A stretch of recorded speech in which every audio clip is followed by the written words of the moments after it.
are back with another episode of the Forsyth Mags podcast. And today I have three very special guests. I have Matt and Katy, winemakers, and Joseph, the vineyard and orchard manager, and all our business partners at Dynamis Estate Wines. What's up, guys? Hey, how's it going? Hey, thanks for having us. Yeah. What's going on? So Dynamis, which if Keel is listening, it is not Dynamis, it's Dynamis, is a beautiful vineyard. It feels like you're in California when you're there. It's insane that it's just an hour down the road. But tell us a little bit of history about this place, how the name came about, and kind of how long you guys have been doing this. Yeah, so the history goes back to, 2019 is when we officially started the winery. So we had a few years of making wine before opening to the public. That was in 2022 when we first opened our doors to the public. But it was more from an idea that Katy and I had that stemmed from being native North Carolinians, loving winemaking, loving the idea of making a high-quality product in a kind of new and emerging wine industry for the Southeast. And we were local winemakers at the time at Raffledini, and we got familiar with that property that's only about 5 minutes away. And we really loved the grapes and working with the fruit up there. And we kind of decided, well, why don't we just try to start our own winery, because we really love the property so much and the vineyard site. And we approached the property owner with kind of the idea of doing a winery. And he was a little kind of hesitant at first. He already had the vineyard that was established back in those as early as 14 and 15, I believe. Joseph actually probably knows the vineyard history more than I do. So we kind of had a base plate to work with, or should I say like a launching site. So we had the grapes ready to go. All we said is we just have to put this winery in. And he's like, okay, well, write me up a business plan, come back in 2 weeks and let's talk about it. So we pretty much spent the next 14 days nonstop just, writing, researching, talking to lawyers, CPAs, other people in the industry, really getting our ducks in a row, because we knew we really only had one shot to kind of, pitch this business and get it off the ground. And luckily he agreed to it after listening to our presentation.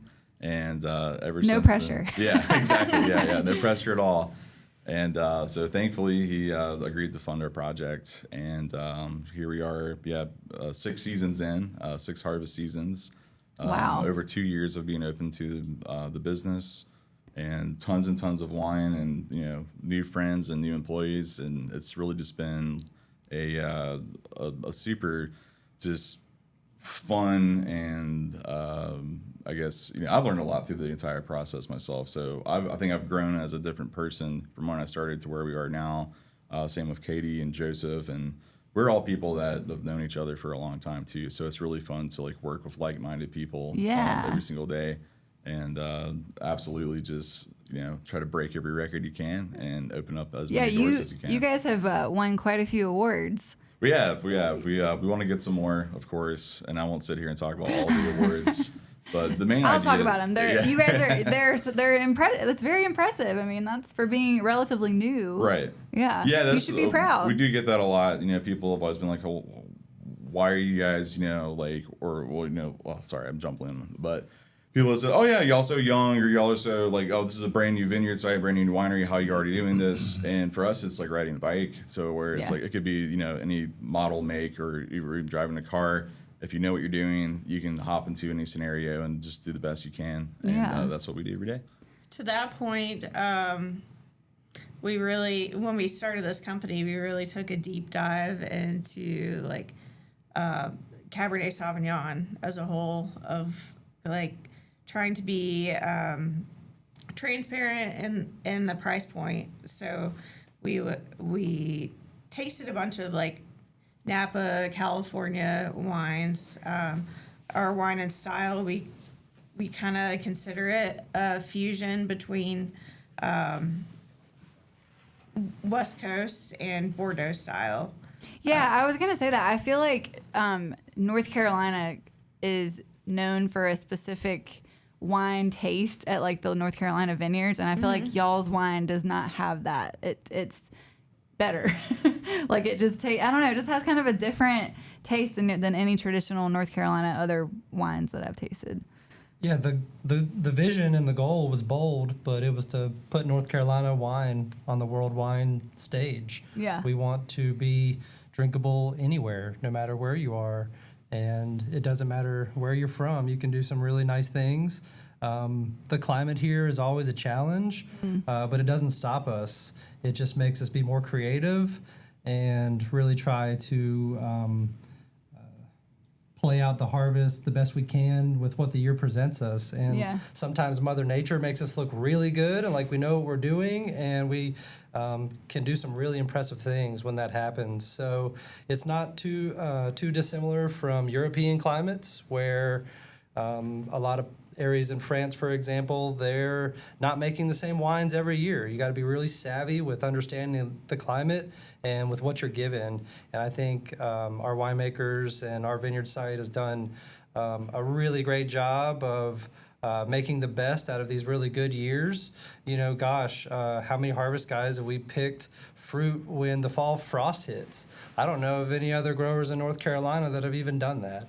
You know, so for us to be able to ripen fruit to the full extent of the season, really get the maturity there, really take some calculated farming risk to get to that end point.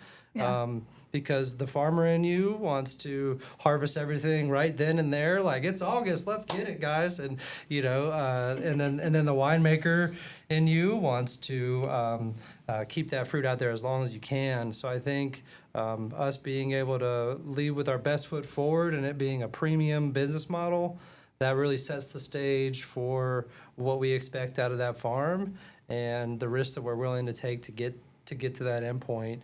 And that's really the difference maker between us and any other wines that you'll try on the East Coast, is that we're willing to take those risks and that it's all about premium quality. And if we can't get there, we're not interested in it, you know. And I think when you come up and drink our wines, you'll find out that there's no smoke and mirrors, that it's all an estate-grown product. You know, the name Dynamis Estate Wines says it all.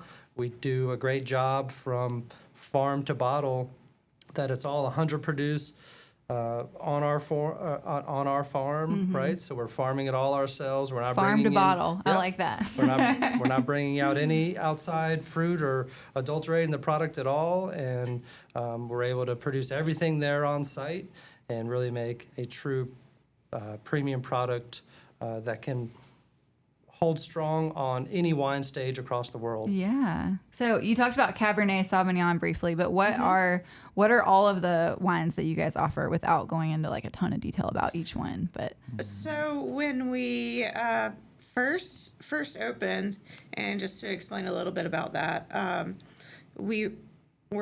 our biggest focus is red wine production. So when we first opened, we did have a couple of years just hanging out during COVID times, which worked to our advantage because we weren't open quite yet, so we didn't have that struggle. But we were just kind of business as usual. So our reds typically age in barrel for about 27 months. Okay. Before we bottle them. So our reds, our biggest production is Cabernet Sauvignon, and never thought I would enjoy working with it so much, because a lot of producers in the area would tell you not to grow it, because it can be difficult to ripen. But that says so much to our site and our vineyard manager and our vineyard team to be able to grow it so well. And then we also have some Merlot, we have Cabernet Franc, Petit Verdot, and Malbec. Okay. Those are reds. All the 5 Bordeaux reds, right? Yep. Yes. We also do a little bit of rosé production, and typically we've been using some Merlot and some Malbec. This year we actually used some Cabernet Franc as well. Okay. So we'll be excited to release that probably early spring next year, and then we have our Sauvignon Blanc. My personal favorite. We've got 2 versions of Sauvignon Blanc. That's true. right? Yeah. And the traditional cast stone Yeah, I know. Most people always say it's steel or whatever, but it's like it's cast stone. So we're looking at.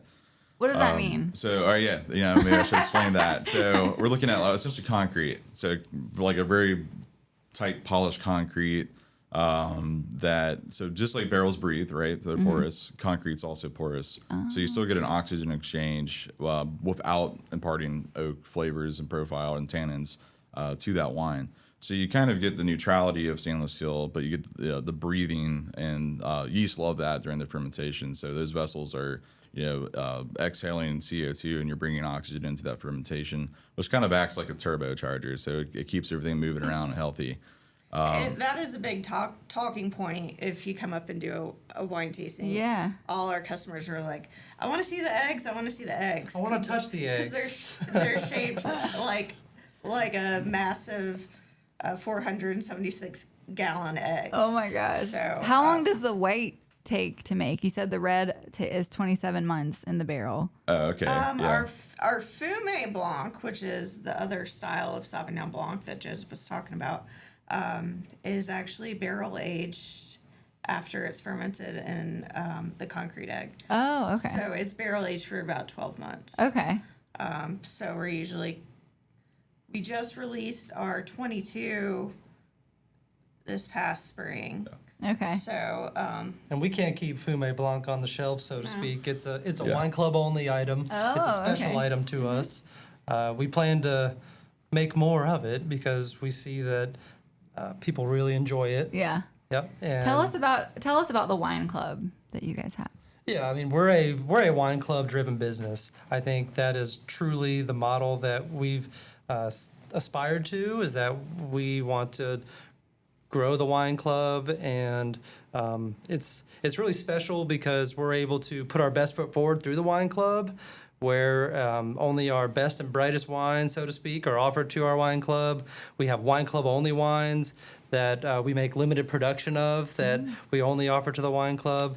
So it's How do you go about joining the wine club? Oh, I'm answering that? Okay. Yeah. Where's Alec? So the wine club, essentially, you can sign up online. You can Okay. call us. We'll make sure you join it if you want to. We'll We'll make get it you as in there. easy as possible. But it's also open to the public. You don't have to be a member of the wine club to come. That's correct, and that's how you Right. become a wine club member. So Okay. most people will, make a reservation, come up for a tasting, fall in love with the place and the wines, hopefully, and the people, and they want more of that. Yeah. So the wine club, we just kind of changed it up recently. Essentially, it's a case of wine a year, broken up into quarterly shipments. I'm using quotations for shipments because most people come up. We have a really nice pickup party at the estate house, which is a really beautiful. What's a good word to describe that house? Chalet, like it's a world-class home overlooking the Blue Yeah. Ridge Mountains. There It you is go. gorgeous. I got to see it once. So it's a fun time for a wine club pickup. Again, 4 times out of the year. We do have some bonus clubs if you want more wine. You can get up to 2 cases a year, and that's when you get to actually start selecting some of the wines that you want in your package. Okay. So if you buy more wine, you get more freedom of choice. That's Yeah. one thing, and we have no problem fulfilling those orders. But it's something that we want people to see us, talk to us. Our biggest strength, I think, is transparency and authenticity. So authenticity outside, inside the winery, and then directly to the customer. We want them to be able to ask the winemakers and the vineyard managers, everyone that's involved in the process, direct questions face to face. Yeah. And then they feel like they're a part of the company because they are. And that's kind of how we've always, talked to them. We'll, give nice little speeches at these pickup events, and we'll always just be like, you guys are like the investors. Like we're doing this for you guys, and we wouldn't be here without you guys. Yeah. So the more wine club members we have, the larger the ability we have to continue to make great wines. And that's the whole joy of it. And just, it feels personal, I would say. Yeah. Being a wine club member at Dynamis. Yeah. Yeah, there's a great synergy between members and employees. We know everyone by their first name when they come in. And a big perk of the wine club is, yes, you get a discount on your wine package and future purchases and events and things like that.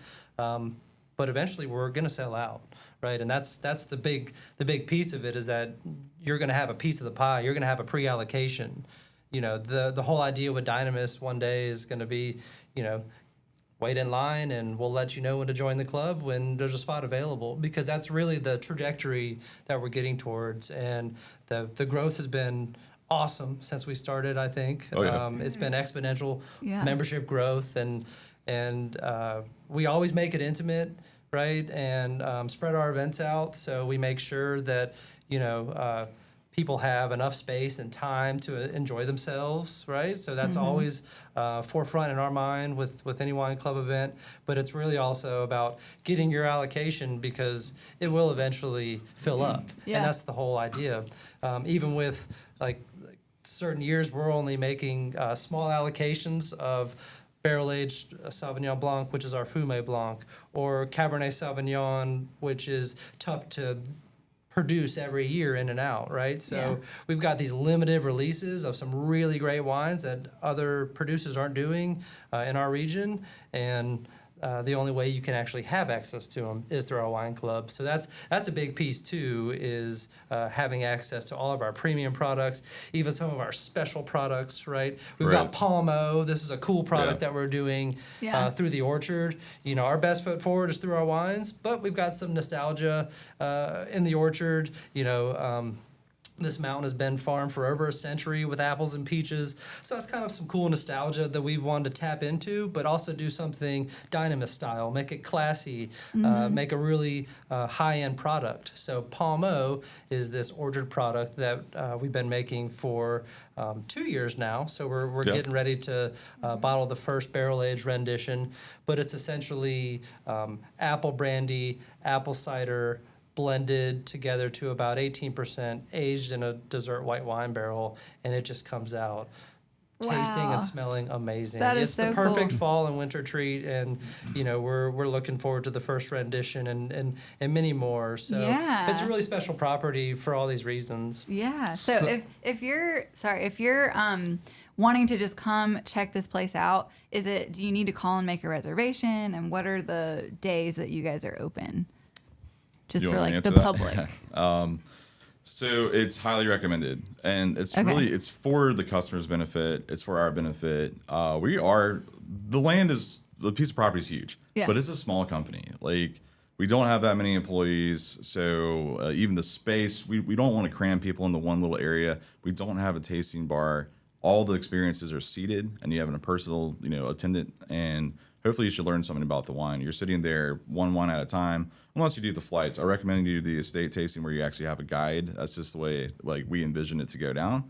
But we'll always try to seat you. If you show up and we have space for you, we'll make sure you get a seat. Yeah. And have the best time possible. But for your benefit, make a reservation. Right. Yeah. So we want, again, everyone to be nice, quiet, peaceful. I don't want you to be talking over your neighbors or anything like that. Sure.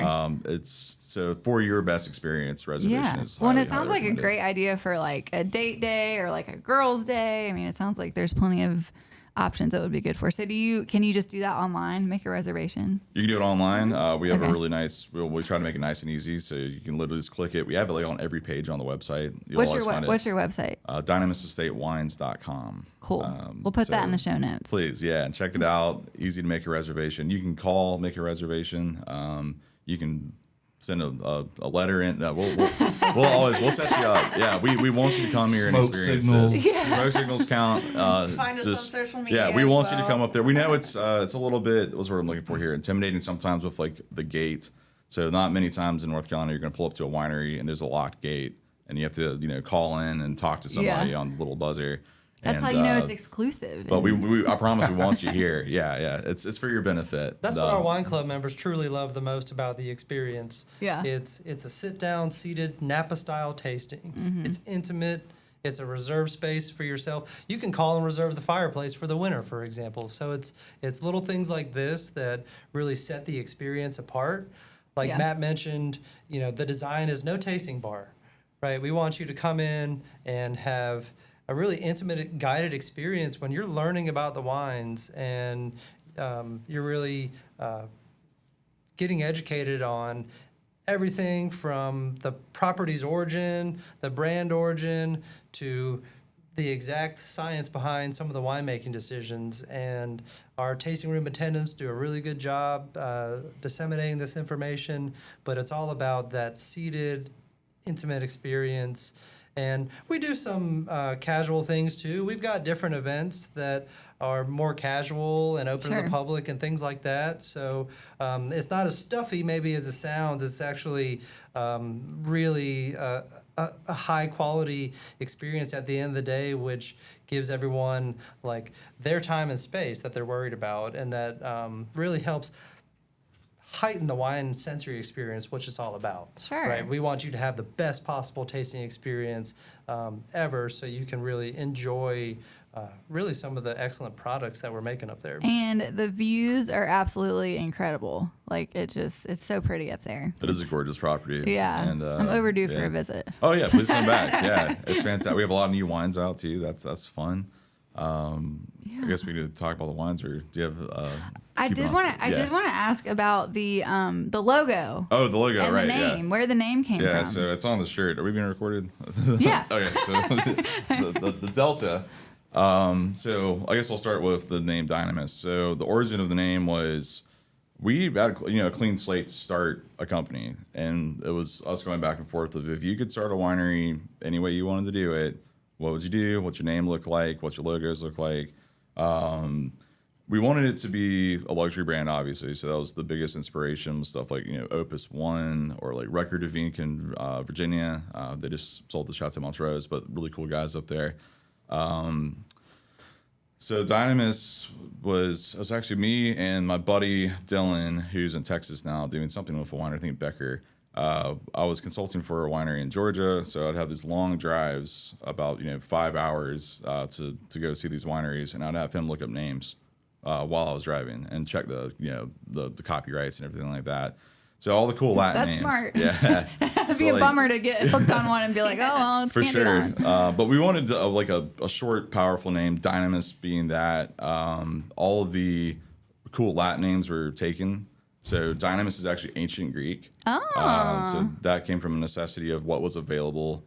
And yeah, it was Dylan that just shot me the name. And it's just like, what about this? I was like, yeah, say that again. That sounds really cool. Yeah. What does it mean? And it turns out it means limitless power, or the potential to gain limitless power. So I love that. Then tying that into the Delta, also Greek.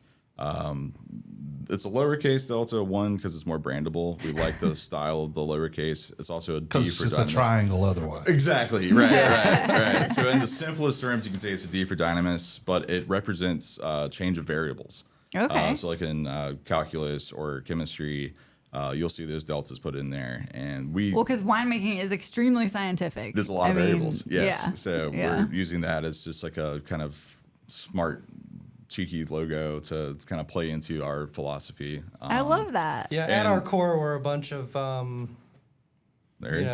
Scientists. science wine nerds. Yeah, science wine nerds. Truly, I mean that's really. You wouldn't put those two together, how but we it all has to started. be. I mean, you have to be pretty proficient in science to be able to. Yes, Right. science wine nerds evolved into business owners. Yeah. Essentially, I love it. The theme here with the team. But you see, like, a bunch of wineries looking the same. So, like, the estate house, a panoramic of the vineyard. I'm not knocking those. They're classic designs. Yeah. But we wanted something modern and minimalist. Something different. And also, our winemaking style, Katy and myself, is minimalism. The less we do to a wine, the better that wine always turns out. And we have a lot of respect for that process. You hear a lot of buzzwords like natural winemaking and stuff like that. Can't say it's exactly natural winemaking because it's such a vague, definition. But minimalist, hands-off winemaking, let that, that vineyard site show through. Let nature do Let its nature thing. do its thing. Yeah, we are an estate wine product, so everything that we do is all about the property and just trying to showcase that. So Yeah.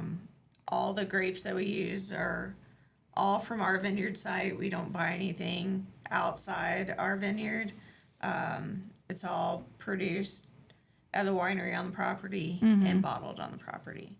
I love it. That's So impressive. yeah, we're just trying to do the property justice, and especially growing up in North Carolina, we really wanted to show everyone what's possible. Sure. To Yeah. I think also impressive is when you think of wineries, especially in North Carolina, because I've been around a lot of them, you think old people.